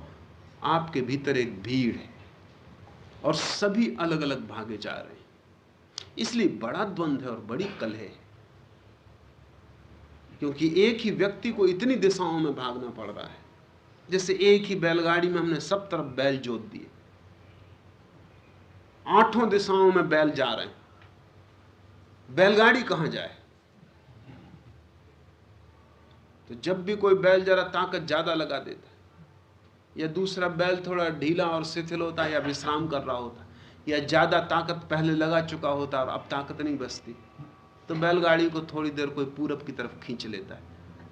लेकिन ये थोड़ी देर हो सकता है, क्योंकि जो पूरब की तरफ खींच रहा है वो थक जाएगा खींचने में, और पश्चिम की तरफ जो बैल बंधा हुआ है जो कि इस खींचने में जा रहा है वो थकेगा नहीं, वो थोड़ा ढील दे रहा है, विश्राम कर रहा है। जब उसकी ताकत इकट्ठी हो जाएगी और पूरब की तरफ ले जाने वाला बैल थक जाएगा, तब वो पश्चिम की तरफ बैलगाड़ी को खींचेगा। ऐसे आप जिंदगी भर खींचेंगे, बहुत पहुंचेंगे कहीं भी नहीं। बैलगाड़ी आखिर में वहीं अस्थि पंजर टूटे हुए पड़ी मिलेगी जहां शुरू में खड़ी थी। ऐसा हमारा मन, व्यभिचारी मन है। इसमें कभी एक बात ठीक लगती है, कभी उससे विपरीत बात ठीक लगती है। अभी धन कमा रहे हैं और तभी कोई आ जाता है कि आप जैसा यशस्वी पुरुष, आपके नाम से तो एक धर्मशाला बननी ही चाहिए। अभी धन इकट्ठा कर रहे थे, अभी नाम का भी मोह पकड़ता है कि एक धर्मशाला तो कम से कम होनी चाहिए जिसपे एक पट्टी तो लगी हो। एक मंदिर बनवा दूं, बिरला का मंदिर है, मेरा क्यों ना हो। अभी धन पकड़, अभी धन खर्चा करने का काम है। ये आपके मन के विपरीत है मामला, लेकिन इससे यश मिलता है, नाम मिलता है। अब ये मंदिर बनाएंगे, मंदिर बनाते बनाते ये बैल थक जाएगा और मंदिर बन भी नहीं पाएगा। उसके पहले आप ब्लैक मार्केट और जोर से करने लगेंगे, क्योंकि वो जितना पैसा खर्च हो गया उसको पैदा करना है। तो इधर मंदिर बन नहीं पाता कि आदमी जोर से और जेब काटने लगेगा, चोरी और करने लगेगा और स्मगलिंग करेगा, कुछ उपाय करेगा जल्दी से, ताकि जो मंदिर में लग गया है इससे 10 गुना पैदा कर ले। ये चल रहा है, ये पूरे वक्त आपके मन को पकड़े हुए है। ये विभिन्न दिशाओं में दौड़ता हुआ मन व्यभिचारी मन है, और व्यभिचारी को कोई शांति नहीं हो नहीं सकती। अव्यभिचारी इसलिए बड़ी मूल्यवान बात है। कृष्ण कहते हैं जब तक कोई अव्यभिचारी भाव से सत्य की ओर, स्वयं की ओर, सच्चिदानंद घन परमात्मा की ओर न बहे, तब तक कोई उपलब्धि नहीं। और ध्यान रहे, अगर आप अभिविचारी हैं तो एक ही क्षण में भी उपलब्धि हो सकती है, क्योंकि जब सारी शक्ति एक दिशा में बहती है तो सब बाधाएं टूट जाती। बाधाएं हैं ही नहीं, बाधाएं खड़ी हैं क्योंकि आप बहुत दिशाओं में बह रहे हैं, इसलिए आपकी शक्ति ही इकट्ठी नहीं हो पाती जो किसी भी दिशा में बह सके। जैसे हम गंगा को 1000 हिस्सों में बांट दें, गंगा का कोई भी हिस्सा फिर सागर तक न पहुंच पाए, सारी गंगा रेगिस्तानों में खो जाए। गंगा के लिए कोई बाधा नहीं, लेकिन अविभाज्य धारा चाहिए। गंगा इकट्ठी हो तो ही सागर तक पहुंच सकती है, और आप भी इकट्ठे हो तो ही परमात्मा तक पहुंच सकते हैं। लेकिन जैसा हमारा मन, उसमें बड़ी तकलीफ है। उसकी पहली तकलीफ तो यह है कि वो इकट्ठा कभी भी नहीं, एकजुट कभी भी नहीं, खंड खंड, टूटा टूटा। और जब एक खंड कहता है ये करो, तभी दूसरा खंड कुछ और कह रहा है कि मत करो, तो हम जो भी करें उसी से पछतावा हाथ लगता है, और जो भी हम ना करें उसका भी पछतावा रह जाता है कि वो हमने क्यों ना कर लिया। हम दुख ही इकट्ठा करते हैं, करें तो ना करें तो। आप धन कमाएं तो दुखी होंगे, क्योंकि आप धन कमा के पाएंगे कि इससे तो अच्छा था मैंने ज्ञानार्जन किया होता, तो कुछ सुख तो मिलता, या इससे तो अच्छा था कि मैं किसी बड़े पद पे हो गया होता, सारी ताकत उस तरफ लगा दी होती, एक राजनेता हो गया होता, तो कुछ सुख तो मिलता। राजनेता हो जाते तो सोचते इससे तो बेहतर था कुछ धन ही कमा लेते, तो व्यर्थ की दौड़। ज्ञान इकट्ठा कर लेते तो कहते क्या हुआ, शब्द ही शब्द हाथ में लग गए, कुछ मजबूत हाथ में नहीं है, कुछ सब्सटेंशियल, कुछ सारभूत नहीं दिखता। सभी रोते हुए दिखाई पड़ते हैं। वो जो ज्ञान इकट्ठा कर लेते हैं वो रो रहे हैं, धन इकट्ठा कर लेते हैं वो रो रहे हैं, पद इकट्ठा कर लेते हैं वो रो रहे हैं। हंसता हुआ आदमी ही नहीं दिखता, जो भी दिखता है रोता हुआ दिखता है। फिर भी जो आप हैं उसके लिए आप ज्यादा रोते हैं, जो आप नहीं हैं उसका आपको अनुभव नहीं। आप सोचते हैं सारा जगत सुख भोग रहा है मेरे सिवाय, मैं दुख भोग रहा हूं। जहां भी आप हैं वहां आप असंतुष्ट होंगे। ये व्यभिचारी मन का लक्षण होगा ही, क्योंकि कोई भी काम आप टोटल समग्र चेतना से नहीं कर पाते, और जो काम समग्र चेतना से होता है उसी का फल आनंद है। अगर आप गड्ढा भी खोद पाए जमीन में समग्र चेतना से, उस गड्ढा खोदते वक्त आपके पूरे प्राण कुदाली बन गए हो और मन कहीं भी ना जा रहा हो, सारा मन कुदाली में प्रविष्ट कर गया हो, गड्ढा खोदना ही क्रिया रह जाए और कहीं भी कोई दौड़ ना हो, उस क्षण में आपको जो परम अनुभव होगा वो आपको बड़ी से बड़ी प्रार्थना और पूजा और यज्ञ में नहीं हो सकता। क्योंकि आप जब प्रार्थना कर रहे हैं तब मन 1000 तरफ जा रहा है, तो वो कुदाली से जमीन खोदना प्रार्थना हो जाएगी। प्रार्थना का एक ही अर्थ है अव्यभिचारी चित्त की धारा, वो किसी भी तरफ जा रही हो, और इकट्ठी जा रही हो।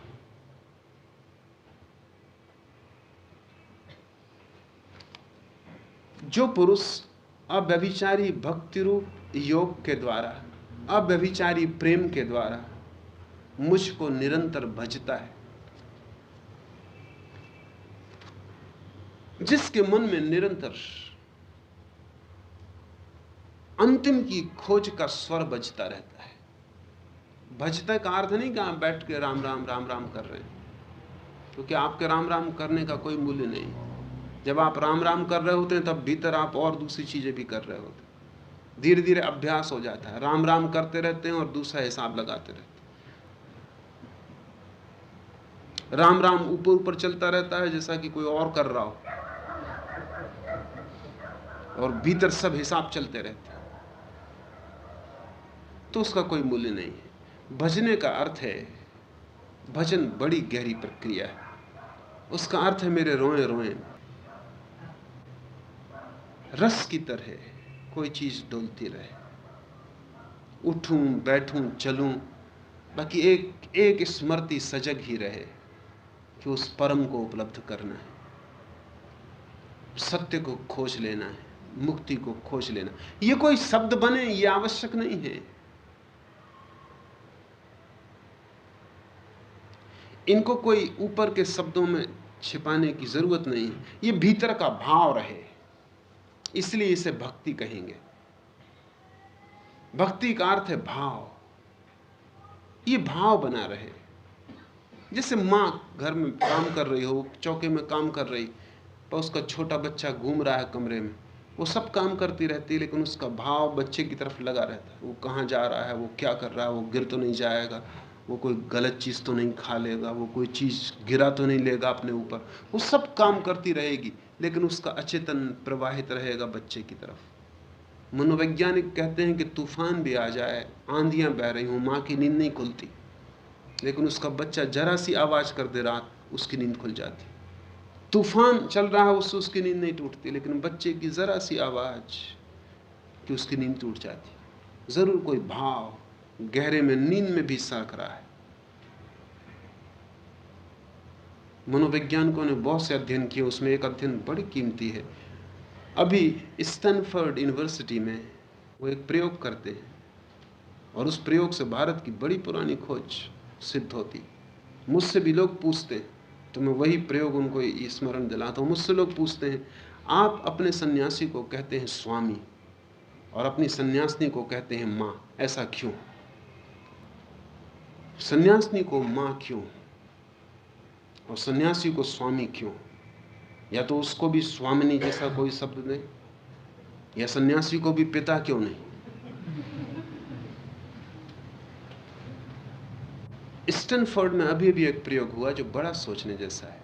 वो प्रयोग ये है कि जिस चीज में आपका रस होता है, उस रस के कारण आपकी आंख की जो पुतली है वो बड़ी हो जाती है।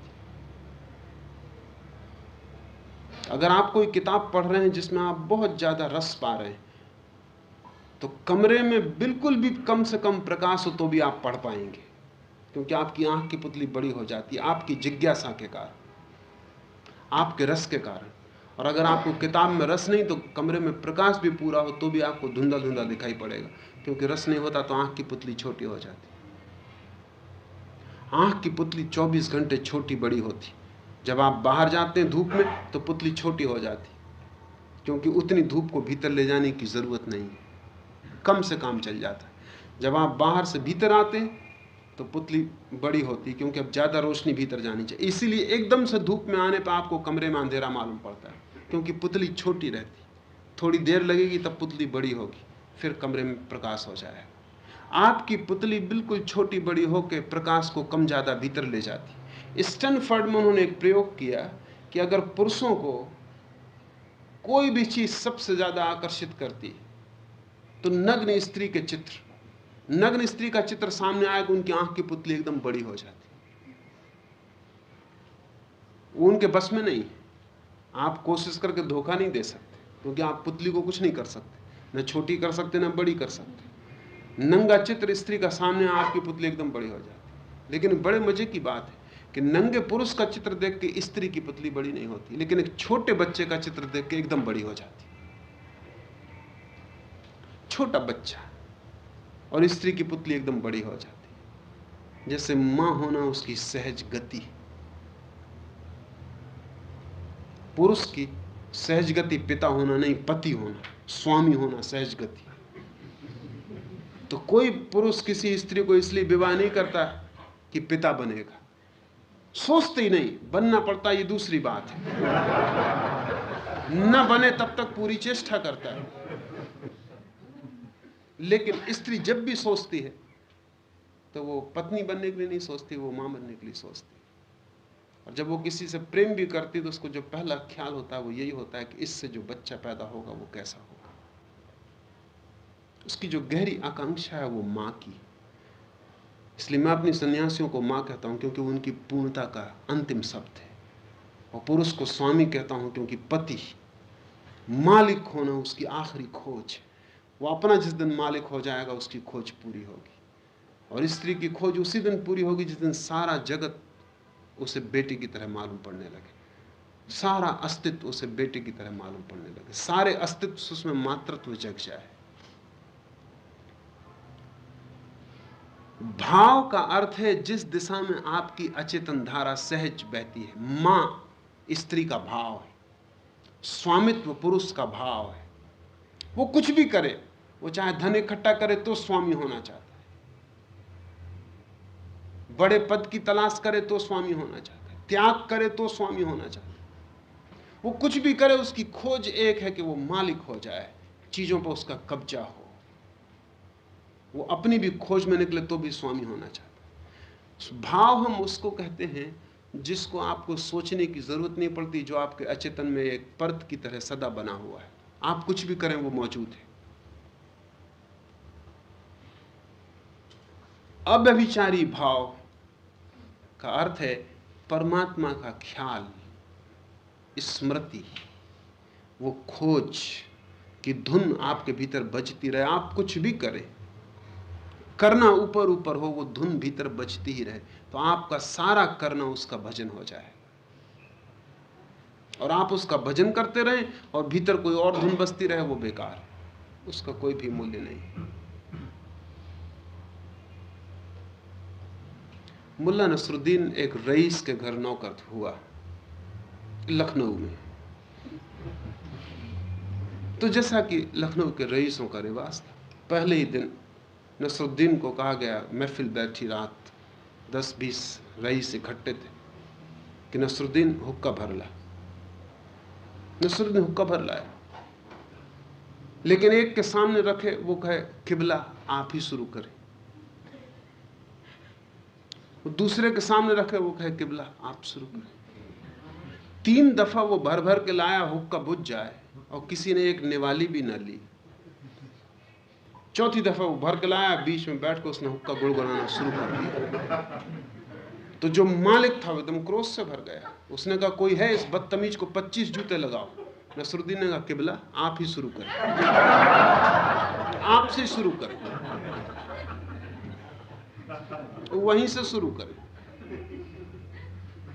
मैं नियम समझ गया।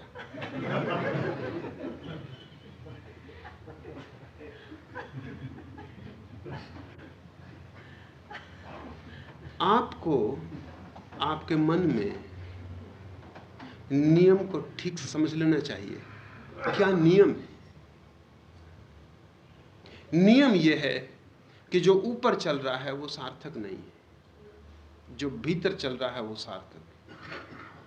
इसलिए परमात्मा को अगर ऊपर जोड़ दें आप, कोई मूल्य का नहीं, भीतर जुड़ना चाहिए। एक दूसरा नियम यह है कि आप व्यभिचारी हैं, आप 1000 चीजें खोज रहे हैं, इस 1000 में परमात्मा भी 1000 और 1 हो जाए तो बेकार है, क्योंकि फिर वो अव्यभिचार और बढ़ा, कम नहीं हुआ। 1000 चीजें पहले खोज रहे थे, उस लिस्ट में एक परमात्मा और जोड़ दिया। इसलिए कृष्ण कहते हैं कि परमात्मा को तुम अपने व्यभिचार की लिस्ट में न जोड़ सकोगे, तुम्हें सारी ये लिस्ट एक तरफ रख देनी पड़ेगी, और इस सारी लिस्ट की तरफ तुम्हारा जो प्राण दौड़ रहा है वो अकेला परमात्मा की तरफ ही दौड़े।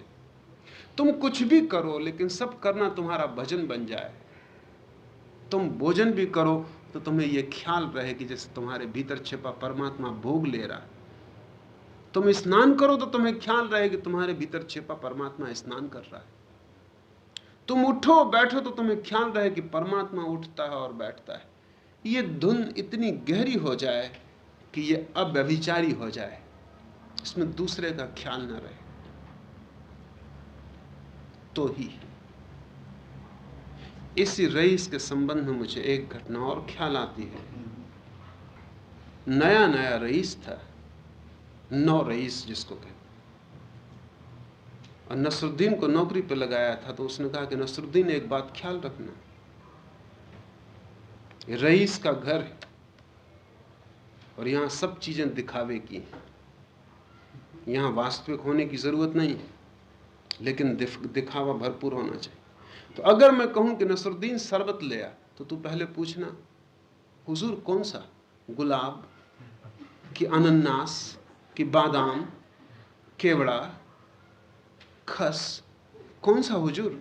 तो जितने नाम हो पहले सब कह देना, हालांकि अपने घर में एक ही, और जो है वही मैं तुझे कहूंगा कि ले आ नसरुद्दीन, ये ले आ।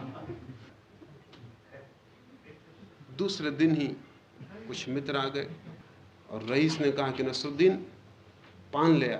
नसरुद्दीन का, हुजूर कौन सा? कपूरी, बनारसी, महोबा, कौन सा?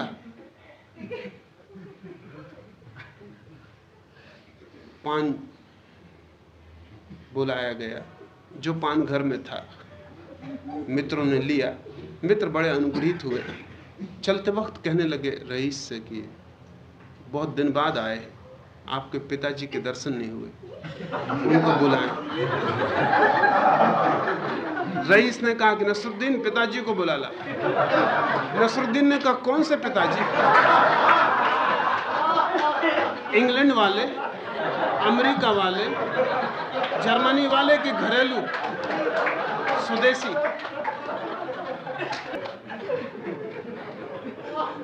वो नियम समझ गया।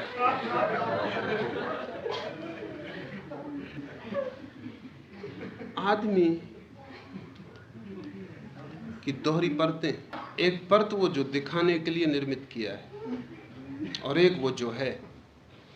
जो आपकी दिखाने वाली परत है उससे परमात्मा को मत जोड़ना, उससे कोई साथ नहीं। उसमें वो भी हो जाएगा कौन सा परमात्मा। वो जो न दिखाने वाली परत है, जो आंतरिक है और वास्तविक है, जहां एक ही पिता होता है, जहां बहुत पिता नहीं हो सकते, उस भीतर की धारा से उसे जोड़ना। और जहां एक ही हो सकता है, केंद्र पर एक ही हो सकता है, परिधि पर अनेक हो सकते हैं। जैसे जैसे चित्त अव्यभिचारी होता है वो केंद्र पर ठहर हो जाता है, केंद्र पर स्थिर हो जाता है। अव्यभिचार के लिए इतना जोर है क्योंकि अव्यभिचार के माध्यम से ही तुम्हारी चेतना एक जगह बहेगी, और एक जगह बह जाए कि तुम अनंत शक्तिशाली हो, तुम ही, और अनेक जगह बह जाए तो तुम नपुंसक हो, तुम व्यर्थ हो, तुम्हारी सब धाराएं मरुस्थल में खो जाएंगी और सागर से कभी मिलना ना हो पाए। वह इन तीन गुणों को अच्छी प्रकार उल्लंघन करके जो अव्यभिचारी भाव से निरंतर परमात्मा को भजता है, वो इन तीन गुणों को अच्छी प्रकार से उल्लंघन करके सच्चिदानंद घन रूप ब्रह्म में एक ही भाव के योग हो जाता है। तथा हे अर्जुन, उस अविनाशी पर ब्रह्म का और अमृत का तथा नित्य धर्म का और अखंड एक रस आनंद का मैं ही आश्रय हूँ। वो जो परम आनंद है, अमृत है, पर ब्रह्म है, धर्म है, जो भी हम उसे नाम दें, कृष्ण कहते हैं उस सब का मैं ही आश्रय हूँ। ये जो मैं है, इसका कृष्ण की अस्मिता से कोई संबंध नहीं है। ये कृष्ण नाम के व्यक्ति के लिए उपयोग नहीं किया गया है। ये मैं उस सब का आश्रय मैं हूँ, ये आप सबके भीतर जो छिपा हुआ अंतिम मैं है उसके लिए उपयोग किया गया है। जो भी कह सकता है मैं, उस मैं की जो अंतिम धारा है, उस अंतिम धारा के लिए उपयोग किया गया है। ये कृष्ण के मैं से इसका संबंध नहीं। ये समस्त चेतनाओं में जो गहरा आत्मभाव है, वो जो मेरे का बोध है कि मैं हूँ, उस होने का नाम है। उस होने को ही सच्चिदानंद घन ब्रह्म, अमृत, आनंद या जो भी नाम हम चुने, मुक्ति, परमेश्वर, प्रभु का राज, निर्वाण, कैवल्य, जो भी नाम हम चुने, उसका अंतिम आश्रय आपके भीतर वो जो मैं की आखिरी शुद्धतम अवस्था है, होना, वहां छिपी। लेकिन उसे पाने के लिए आपको अव्यभिचारी चेतना की धारा चाहिए, ध्यान चाहिए, एकजुट, एक बहाव और एक दिशा चाहिए। और जो भी व्यक्ति ऐसी एक धारा को उपलब्ध हो जाता है, वो तीनों गुणों के पार, गुणातीत परब्रह्म के साथ एक ही भाव हो जाता, वो योग्य हो जाता है। इतना ही।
The responses to sutras and voice recording on this audio format are the copyright of Osho International Foundation.